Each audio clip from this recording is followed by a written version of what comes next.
Okay, so this is an example of a mixed fluency and grammar lesson plan. This specific one is an upper intermediate level, and it's titled Unsolved Mysteries.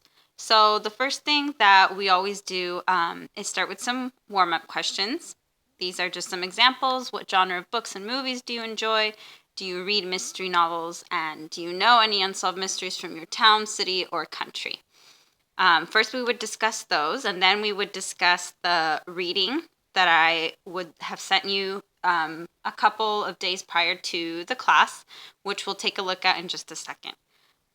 These lesson plans, the first thing we do after the warm-up questions is kind of read through these paragraphs and put special emphasis on the words that you see in black.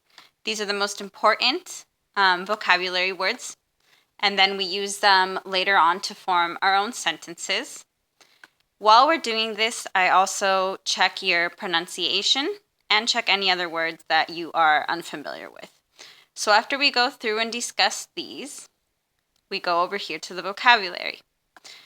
In this activity, I ask you to integrate some of the vocabulary words that you read in the passage to form your own sentences. So for example, here, genius and decipher, you could write something like, it took a genius to decipher the hieroglyphics that were written on the ancient stone. It doesn't have to be that complex, it just depends on your level.